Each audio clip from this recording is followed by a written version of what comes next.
ಕಾಂಗ್ರೆಸ್ ಗೆಲ್ಲುತ್ತೆ ಅಂತ ಹೇಳಿ ಕಾಂಗ್ರೆಸ್ ಪಕ್ಷದ ಮುಖಂಡರು ಮಾತನಾಡ್ತಾ ಇದ್ರು.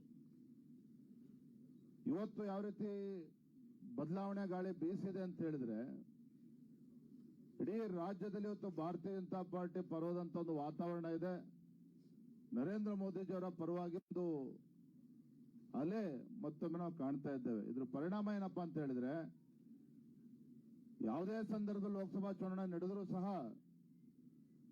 ರಾಜ್ಯದ ಆಡಳಿತ ಚುಕ್ಕಾಣಿ ಹಿಡಿದಿರ್ತಕ್ಕಂಥ ಕಾಂಗ್ರೆಸ್ ಪಕ್ಷ ಒಂದು ಸೀಟ್ ಗೆಲ್ಲಬೇಕು ಅಂತ ಹೇಳಿದ್ರು ಕೂಡ ತಡಕಾಡ್ತಕ್ಕಂಥ ಪರಿಸ್ಥಿತಿ ಒಂದು ರಾಜ್ಯದಲ್ಲಿ ನಿರ್ಮಾಣ ಆಗಿದೆ.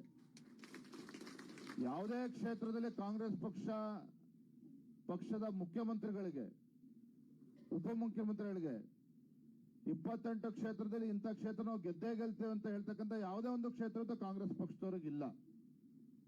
ಆ ರೀತಿ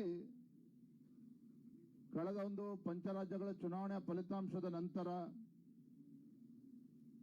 ಅಯೋಧ್ಯೆಯಲ್ಲಿ ಭವ್ಯ ಬಾಲರಾಮ ಮಂದಿರ ಬಾಲರಾಮನ ಒಂದು ಪ್ರತಿಷ್ಠಾಪನೆ ಆದ ನಂತರ ಇಡೀ ದೇಶದಲ್ಲಿ ಇವತ್ತು ಯಾವ ರೀತಿ ವಾತಾವರಣ ನಿರ್ಮಾಣ ಆಗಿದೆ ಎಲ್ಲವನ್ನೂ ಕೂಡ ತಾವು ಕೂಡ ಗಮನಿಸಿದ್ದೀರಿ. ಇದರ ಪರಿಣಾಮನೇ ಇವತ್ತು ರಾಜ್ಯದಲ್ಲಿ ಯಾವತ್ತೇ ವಿಧಾನಸಭಾ ಚುನಾವಣೆ ನಡೆಯಲಿ, ನಾಳೆ ವಿಧಾನಸಭಾ ಚುನಾವಣೆ ನಡೆದ್ರು ಕೂಡ ಬಿಜೆಪಿ 130-140 ಸ್ಥಾನಗಳನ್ನ ಗೆಲ್ಲುತ್ತೆ. ಆ ರೀತಿ ಒಂದು ವಾತಾವರಣ ನಿರ್ಮಾಣ ಆಗಿದೆ.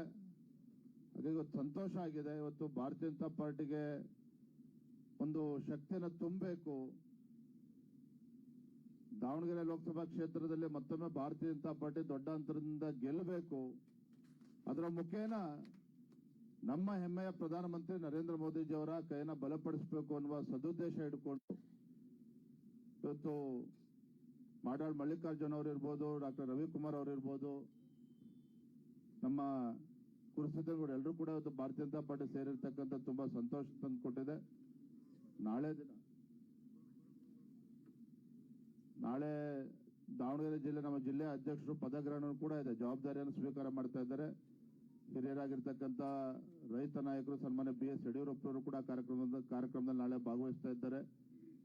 ಹಿಂದಿನ ನಮ್ಮ ಉಪಮುಖ್ಯಮಂತ್ರಿಗಳಾಗಿರ್ತಕ್ಕಂಥ ಈಶ್ವರಪ್ಪನವರು ಕೂಡ ಕಾರ್ಯಕ್ರಮದಲ್ಲಿ ಭಾಗವಹಿಸ್ತಾ ಇದ್ದಾರೆ.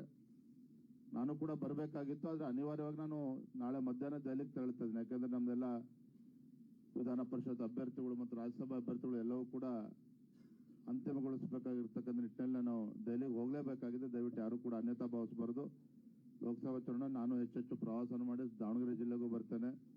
ದಾವಣಗೆರೆ ಜಿಲ್ಲೆ ಅಂತ ಹೇಳಿದ್ರೆ ವಿಶೇಷವಾಗಿ ವಿಪಕ್ಷ ಕೂಡ ಇಲ್ಲೇ ಇದ್ದಾರೆ. ಸನ್ಮಾನ್ಯ BS ಯಡಿಯೂರಪ್ಪನವರಿಗೆ ಮತ್ತು ದಾವಣಗೆರೆ ಜಿಲ್ಲೆಗೆ ಒಂದು ಅವಿನಾಭಾವ ಸಂಬಂಧ ಇರತಕ್ಕಂಥದ್ದು.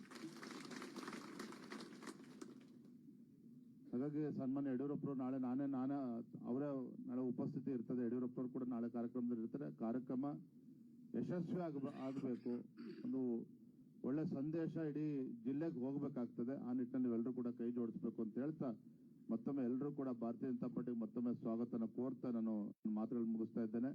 5 ಗಂಟೆ ಜಯನಗರದಲ್ಲಿ ಸ್ವದೇಶಿ ಮೇಳ ಆ ಕಾರ್ಯಕ್ರಮ ಉದ್ಘಾಟನೆ ಕೂಡ ಮಾಡಬೇಕಾಗಿದೆ. ನಾನು ಬಂದಿದ್ದೆ ರಾತ್ರಿ 2 ಗಂಟೆ. ನಿನ್ನೆ ಇಂದೋರ್ಗೆ ಹೋಗಿ ಅಲ್ಲೊಂದು ಕಾರ್ಯಕ್ರಮ ಮುಗಿಸ್ಕೊಂಡು ಫ್ಲೈಟ್ ತಡ ಆಗಿದೆ. ರಾತ್ರಿ 2 ಗಂಟೆ ಬಂದಿರತಕ್ಕಂಥದ್ದು. ಮತ್ತೆ ಬೆಳಗ್ಗೆ ಹೊತ್ತು ಕಾಂಗ್ರೆಸ್ ಸರ್ಕಾರದ ಹೋರಾಟನೂ ಕೂಡ ಹಮ್ಮಿಕೊಂಡಿದ್ದು. ಇವತ್ತು ಎಲ್ಲ ನಮ್ಮ ಆರ್ ಅಶೋಕ್ ಎಲ್ಲ ಪಕ್ಷ ಮುಖಂಡರು ಎಲ್ಲರೂ ಕೂಡ ಉತ್ತಮ ಹೋರಾಟ ಕೂಡ ಆಗಿದೆ. ಪಕ್ಷ ಚಟುವಟಿಕೆ ನಡೀತಾ ಇರ್ತದೆ. ಏನೋ ಗೊಂದಲ ಇಲ್ಲ, ಎಲ್ಲರೂ ಕೂಡ ಕೈ ಜೋಡಿಸ್ಕೊಂಡು ಮುಂದುವರೋಣ ಅಂತ ನಾನು ಮಾತು ಮುಗಿಸ್ತೇನೆ.